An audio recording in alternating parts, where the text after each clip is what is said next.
Toujours dans votre acte du jour de ce 23 septembre 2025 sur VIP People TV, foofu la ñuy descendi ci New York, plus particulièrement aux États-Unis d'Amérique, ci 80e session bu Assemblée générale bu Nations Unies fekk ji fa ki nga xamante ni l'actuel président de la République du Sénégal son excellence monsieur Bassirou Diomaye Diakhar Faye ginnaaw nag bi nga xamante ni participé na daal ci ndaje bi nga xamante ni tey jii moo doon marqué 80e Assemblée générale bu Nations Unies foofu nga xamante ni ñu ngi koy amal ci siège Nations Unies nekk foofu ci New York ginnaaw loolu nag moom président de la République du Sénégal actuel jël na daal discours ci biir loolu nag wax na lépp lu jëm ci Benjine plus 30 moom président Bassirou Diomaye Faye réaffirmé waat na lii di engagement réew yi jëmale ko daal ci égalité autonomisation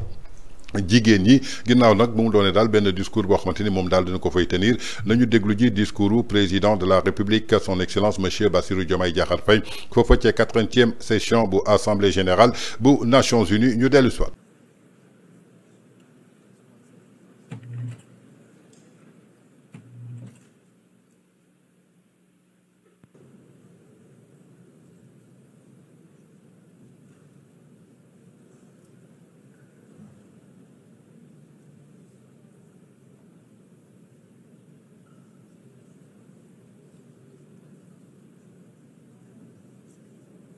Ils ont pris le discours qu'ils n'ont pas déposé.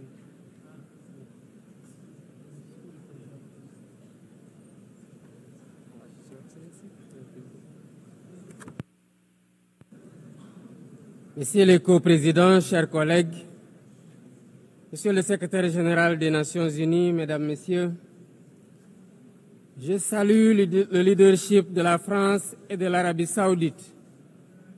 ainsi que l'engagement de tous ici présents pour la cause palestinienne.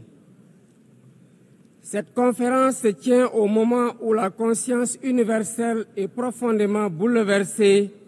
par la situation insoutenable à Gaza, une situation qui a dépassé toutes les limites. Nous assistons à une tragédie indescriptible, aux allures d'un nettoyage ethnique. Devant tant d'inhumanité, se taire, ne pas agir, ce n'est pas une option. Ce serait même une complicité passive. Nous sommes là pour rappeler le sens des principes fondateurs des Nations Unies, la souveraineté des peuples, l'égalité des droits, la paix par la justice, le respect du droit international et la protection des populations civiles, même en temps de guerre. Autant de valeurs aujourd'hui anéanties dans les décombres de Gaza. Le Sénégal réaffirme son engagement constant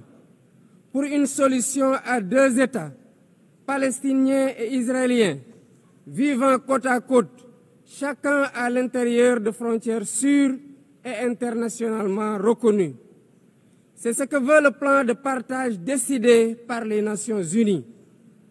C'est aussi une exigence de paix et de sécurité pour les peuples des deux pays, une exigence de justice, une exigence d'humanité. C'est pourquoi le Sénégal soutient la déclaration finale de notre rencontre préparée par la conférence ministérielle de juillet dernier, à laquelle mon pays avait co-présidé la table ronde sur le respect du droit international. Pour faire la différence, nous devons ensemble envoyer un message clair. L'occupation doit cesser. La souffrance des civils doit cesser. Il faut travailler à un cessez-le-feu immédiat. Israël doit arrêter ses bombardements et autoriser l'acheminement de l'aide humanitaire par l'ONU. L'ONU doit envisager le déploiement d'une mission de stabilisation et d'observation pour s'assurer de l'arrêt des actes illégaux. Bref, la promesse de deux États doit enfin être tenue. À ce propos, je salue le récent vote massif à l'AG de l'ONU de la résolution pour une solution pacifique à deux États. Le Sénégal salue aussi la décision historique des pays ayant décidé de reconnaître aujourd'hui l'État palestinien. Président du Comité pour l'exercice inaliénable des droits du peuple palestinien, le Sénégal continuera de s'associer à toute initiative visant à favoriser le retour à une paix durable en terre palestinienne. J'en appelle à la conscience universelle. Il ne s'agit pas ici de choisir un camp contre un autre, mais de défendre la vie, de faire entendre la voix de la raison et du droit, et de préserver ce qui fait notre humanité commune, la capacité d'empathie, de justice et de solidarité. Il est temps de prendre des mesures concrètes pour la création d'un État palestinien viable. Je vous remercie. La décision de Beijing a été un tournant dans la prise de conscience sur l'obligation d'être plus juste vis-à-vis de toutes les femmes. Des progrès ont été accomplis, mais ils méritent d'être évalués régulièrement pour identifier nos faiblesses et apporter les ajustements qui permettent d'instaurer une société plus équitable et plus inclusive. L'engagement à promouvoir l'égalité des sexes et les droits des femmes signifie lutter contre la pauvreté, garantir leur accès aux ressources économiques, à l'éducation et à la santé, accroître leur participation aux instances de décision et les protéger contre toutes les formes de violence et de discrimination. Une déclaration forte qui a permis au chef de l'État de réaffirmer l'engagement constant du Sénégal à faire avancer l'égalité entre les sexes et l'autonomisation des femmes et des filles. Nous mettons en œuvre un accélérateur de progrès pour lever les obstacles persistants à l'égalité, avec des programmes pour élargir l'accès des filles et des femmes à l'éducation et à la formation, et combattre sans relâche toutes les violences basées sur le genre. Ce combat contre toute forme de violence et de discrimination contre les femmes et les filles doit, pour le chef de l'État, se poursuivre avec véhémence. Mais pour surmonter les inégalités persistantes, le président Diomaye Faye invite à un partenariat renforcé entre les États, les organisations régionales et internationales et la société civile. Une dynamique unitaire qui permettra de relever les défis de l'autonomisation des femmes. Rien dans l'histoire, ni dans la religion ou dans la vie sociale ne peut justifier qu'une femme ou une fille soit violentée, marginalisée, discriminée. Tous ensemble, pouvoir public, membres de la société civile, leaders religieux et traditionnels, les citoyens tout court, nous devons plus que jamais nous mobiliser contre la brutalité, le harcèlement, le viol et les insanités de tout genre.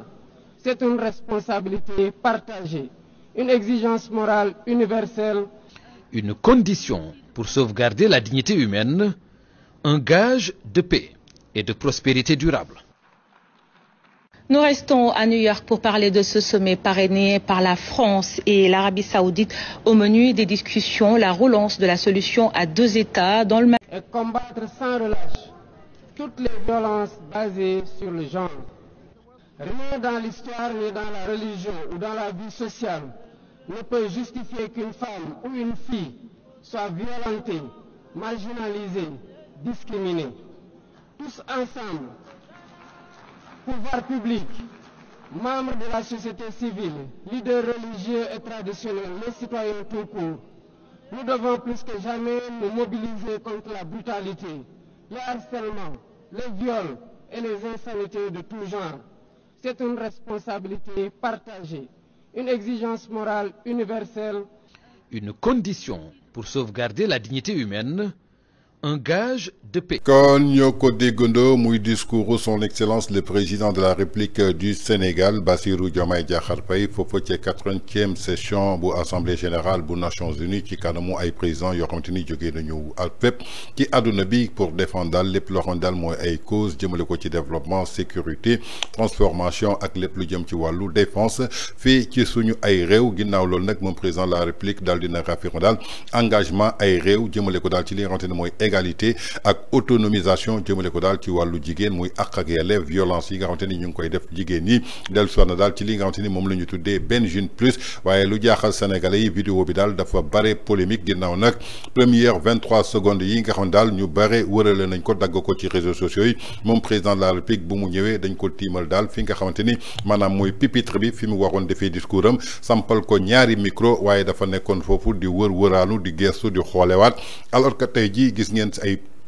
prédécesseur am ku ci ñëw da nga daal di maîtriser ce discours daal di koy wax loo xamante ni sa bopp la mu leer na leen que ñooñu xam nañu situation bi nga xamante ni seen réew moom la ñuy dund kon amuñu ci benn jafe-jafe ba ci président de la République Macky Sall gis ngeen ba mu ñëwee téyewul papier téyewul dara lépp lu mu doon wax rek dafay wane ni que Macky Sall dafa maîtriser tey jii li nga xamante ni mooy Afrique ba nga xamante ni lépp loo xamante ni ay jafe-jafe la dafa ko daal di wax jëlee ko ci biir boppam jëlee ko ci xelam waaye quant à ki nga xamante ni mooy président de la République du Sénégal Bassirou Diomaye Faye gis nañ ko daal mu téye daal li nga xamante ni mooy benn feuille boo xamante daal dafa mel ni discours daal lañ ko bindal pour mu ñëw daal di koy resté mu doonoon nag occasion bi nga xam daal ñu ngi doon célébrer 30e anniversaire jëmale ko daal ci conférence mondiale jëmale ko ci wàllu jigéen muy Benjin plus 30 moom mi di président de la République du Sénégal di Bassirou Diomaye Faye bu mu jëlee kàddu bi dégg ngeen ko daal ci réunion bi nga xamante ni bu haut niveau la foofa ca Nations Unies jëmale ko daal ci discours am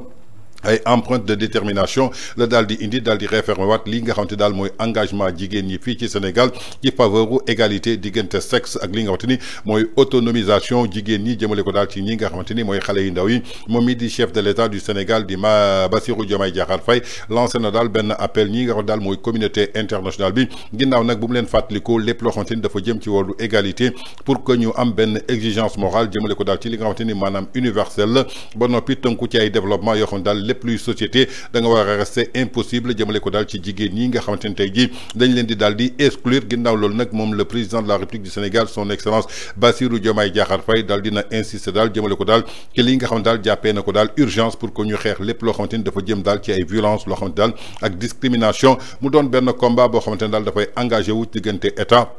citoyenne ak ñi nga xam daal mooy leader mondiaux yi à travers nag li nga xamante ni mooy vision Sénégal 2050 moom le président de la République Bassirou Diomaye Diakhar Faye dellu si na daal pour fàttaliku que lépp koo xamante daal jigéen nga wala nga doon ndaw daa ngi occupé wu daal benn place centrale en tant que li nga xamante ni tey jii mooy benn pilier jëmale ko daal ci stabilité boo xamante ni tey jii mooy doon moteur boo xamante ni moo mën a garantir lii di prospérité durable ginnaaw nag bi nga xamante ni mi ngi tëj daal li nga xamante ni mooy discours am dellu si na daal pour daal di conclure ginnaaw nag bu mu wootee ñu daal di préparer jëmale ko daal ci ay génération future yoo xam ne daal ñi ngi dund foofu dans le monde lu gën a juste mu doon daal benn égalité jëmale ko daal ci li nga xam ne daal mooy harmonie muy discours daal bi nga xamante ni moom le président actuel